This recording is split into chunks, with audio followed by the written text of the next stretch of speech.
আসসালামু আলাইকুম রহমতুল্লাহি ওবারাকাতু নাহমাদুহু অনুসল্লি আলা রসুলিহিল করিম ফাউযু বিল্লাহি মিনাশ শাইতানির রাজিম বিসমিল্লাহির রহমানির রহিম রব্বি ইশরাহ লি সাদরি ওয়া ইয়াসসির লি আমরি ওয়াহলুল উকতাম মিন লিসানি ইয়াফকাহু কওলি। আজকের আলোচনার বিষয় হলো ইসলামিক বা সফল প্যারেন্টিংয়ের মূলনীতি মডিউল 2।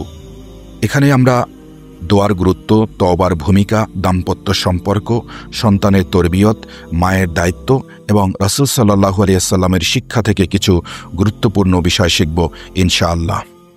দোয়ার গুরুত্ব। দোয়া হলো একজন মুমিনের সবচেয়ে বড় শক্তি।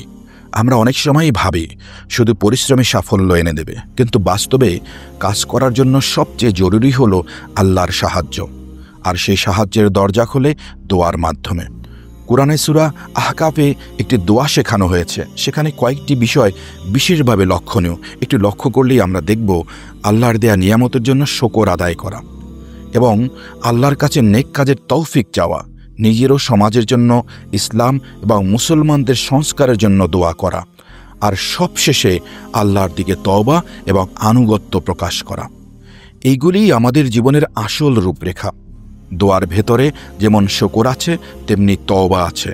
যেমন নিজের জন্য চাওয়া আছে, তেমনি সমাজের জন্য কল্যাণ কামনা আছে। তাই সন্তান লালন পালন, দাম্পত্য সম্পর্ক কিংবা দৈনন্দিন জীবনের যে কোনো কাজে প্রথম ও সবচেয়ে গুরুত্বপূর্ণ বিষয় হলো দোয়া করা, অর্থাৎ আল্লাহর কাছে সাহায্য চাওয়া। আল্লাহর কাছে সাহায্য চাইলে কাজ সহজ হয়ে যায় এবং জীবনে বারাকা নেমে আসে। তওবার হিকমত। মানুষ ভুল করবেই। আমরা কেউই গুনাহ থেকে মুক্ত নই। কখনো ইচ্ছাকৃতভাবে, কখনো অনিচ্ছাকৃতভাবে আমরা আল্লাহর অবাধ্যতা করি, আর এই গুনাহ আমাদের জীবনে প্রভাব ফেলে, রিজিকে, সম্পর্কে, শান্তিতে, এমনকি অন্তরের প্রশান্তিতেও। কিন্তু আল্লাহ আমাদের জন্য এক অসাধারণ উপহার দিয়েছেন, আর সেটি হলো তাওবা। তাওবা আমাদের শেখায় কিভাবে ভুলের পর ক্ষমা চাইতে হয়। তওবার মাধ্যমে আল্লাহর রহমতের দরজা খুলে যায়। তওবার মাধ্যমে বান্দা ও রবের সম্পর্ক আরও দৃঢ় হয়। তওবার মাধ্যমে আমাদের ভেতরে আনুগত্য ও বিনয় প্রকাশিত হয়। তওবা মানে শুধু গুনাহ মাফ চাওয়া নয়, বরং তওবা মানে হলো আল্লাহর দিকে ফিরে আসা। প্রত্যেক বাবা মার প্রত্যেক দিন উচিত আল্লাহর কাছে নিজের ভুলের জন্য তওবা করা, কারণ তওবার মাধ্যমে হৃদয় পরিষ্কার হয় আর সন্তান লালন পালনে নতুন বরকত নেমে আসে। দাম্পত্য সম্পর্কে দোয়ার ভূমিকা। সন্তানের সঠিক তরবিয়তের ভিত্তি শুরু হয় দাম্পত্য সম্পর্ক থেকে। যদি স্বামী স্ত্রীর মধ্যে ভালোবাসা, মায়া, মমতা ও বোঝাপড়া না থাকে, তবে ঘরে শান্তি থাকে না।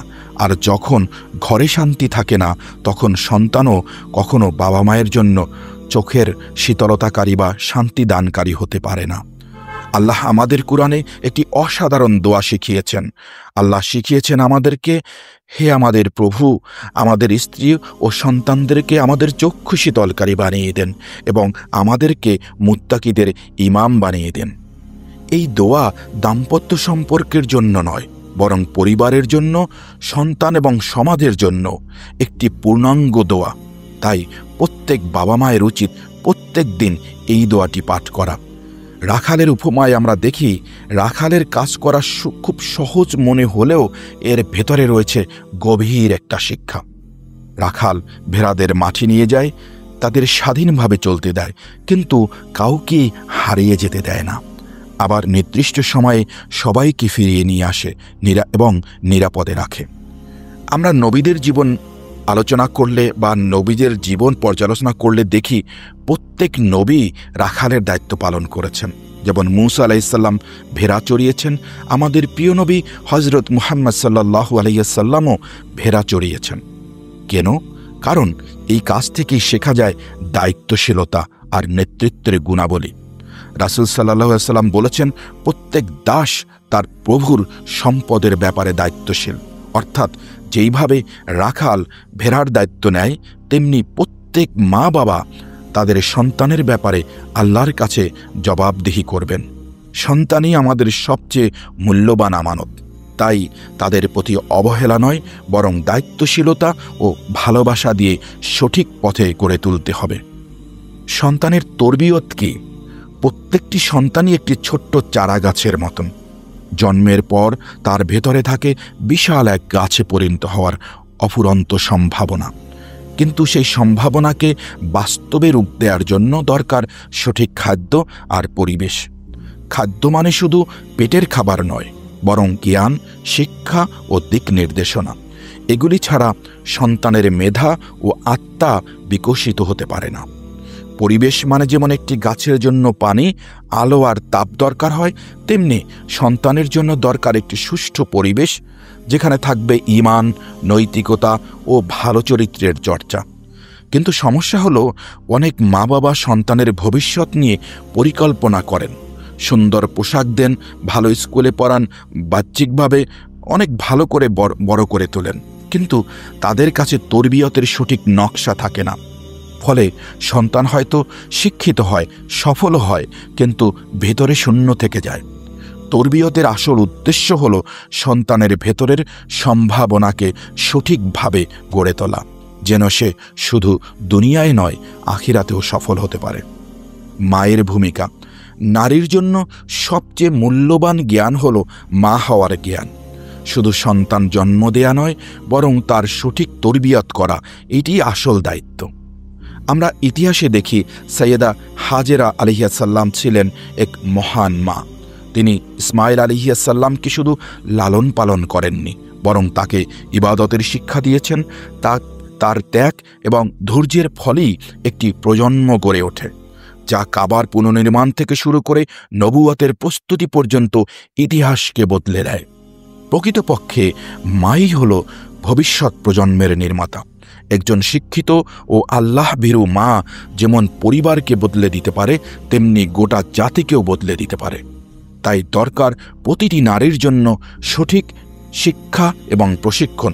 আমি ব্যক্তিগতভাবে স্বপ্ন দেখি মাদার ইউনিভার্সিটি গড়ে উঠুক আমার দেশে, বাংলাদেশে, যেখানে মেয়েরা শিখবে কিভাবে একজন স্নেহশীল, দায়িত্বশীল, ইসলামিক মন মানসিকতায় গড়া মা হওয়া যায়। কারণ একজন মায়ের হাতে শুধু একটি শিশু নয়, ভবিষ্যতের নেতা, আলেম, সমাজ সংস্কারক এবং একজন মুমিন গড়ে ওঠে। বাস্তব শিক্ষা। আমরা সবাই বুঝি যেমন দেহের জন্য খাবার অপরিহার্য, তেমনি আত্মা আর বুদ্ধির জন্য খাবার প্রয়োজন। দেহের ক্ষুধা মেটাতে যেমন যত্ন নিই, নিয়মিত খাবার দিই, কিন্তু আত্মার ক্ষুধার দিকে আমরা অনেক সময় নজর দেই না।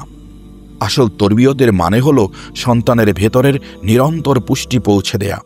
যেমন দেহকে খাবার দিলে তা বেড়ে ওঠে, তেমনি আত্মা ও বুদ্ধিকে খাবার দিলে তা বিকশিত হয়। এই খাবারগুলি কি? খাবারগুলি হচ্ছে 1 নম্বরে জ্ঞান, 2 নম্বরে ঈমান, 3 নম্বরে চরিত্র, আর সর্বশেষ হচ্ছে সুন্দর আচার আচরণ শেখানো। এসব বীজ যদি শুরুতেই সন্তানের অন্তরে রোপণ করা না যায়, তবে সেই সন্তান শুধু শিক্ষিত হবে, কিন্তু ভালো মানুষ হতে পারবে না। আর যদি সেগুলি রোপণ করে দেয়া যায়, তবে সেই সন্তান শুধুমাত্র শিক্ষিতই নয়, তিনি হবেন একজন নৈতিক ও দায়িত্বশীল মানুষ। আর মা বাবার সবচেয়ে বড় দায়িত্ব হলো এই ভেতরের খাবার, এই তরবিয়তের পুষ্টি নিরন্তর সন্তানের কাছে পৌঁছে দেয়া। রসুল সাল্লাল্লাহু আলাইহি ওয়াসাল্লামের দায়িত্ব আলোচনা করলে আমরা দেখতে পারি যে আল্লাহ রসুল সাল্লাল্লাহু আলাইহি ওয়াসাল্লামকে মানবজাতির জন্য যে দায়িত্ব দিয়ে পাঠিয়েছেন, তা কুরআনে খুব স্পষ্টভাবে বর্ণিত হয়েছে। আমরা কুরআন পর্যালোচনা করে দেখি যে রসুল পাক সাল্লাল্লাহু আলাইহি ওয়াসাল্লামকে মোটামুটি 4টি দায়িত্ব দিয়ে আল্লাহ সুবহানাহু ওয়া তাআলা পাঠিয়েছেন। 1 নম্বর দায়িত্ব হলো আল্লাহর আয়াত তিলাওয়াত করা, অর্থাৎ মানুষের হৃদয়ে আল্লাহর বাণী পৌঁছে দেয়া। দ্বিতীয় হচ্ছে কিতাব শেখানো, অর্থাৎ কুরআনের শিক্ষার মাধ্যমে সঠিক জ্ঞান দান করা। তৃতীয় হচ্ছে হিকমত শেখানো, অর্থাৎ জীবনে কিভাবে জ্ঞানকে কাজে লাগাতে হবে সেই বুদ্ধি বা প্রজ্ঞা শেখানো। 4 নম্বর হচ্ছে নফসের তাজকিয়া বা আত্মশুদ্ধি, অর্থাৎ অন্তরকে পবিত্র করা, চরিত্রকে সুন্দর করা। এবং আমরা হাদিস পর্যালোচনায় দেখেছি যে রাসূল সাল্লাল্লাহু আলাইহি সাল্লাম নিজেই বলেছেন, আমাকে পাঠানো হয়েছে উত্তম চরিত্র পরিপূর্ণ করার জন্য। এ থেকে বোঝা যায় ইসলামের মূল শিক্ষা শুধু জ্ঞান দেওয়া নয়, বরং চরিত্র গঠন করা। সন্তান লালন পালনের ক্ষেত্রেও আমাদের সবচেয়ে বড় লক্ষ্য হওয়া উচিত তাদের ভালো চরিত্র গড়ে তোলা। ঈমানের বীজ বপন। সন্তানের অন্তরে শুরু থেকেই ঈমানের বীজ রোপণ করে দিতে হবে। যেমন একটি বীজ মাটিতে পড়ার পর ধীরে ধীরে অঙ্কুরিত হয়, শেকড় গজায়, ডালপালা ছড়ায় এবং পরবর্তীতে ফল ধরে।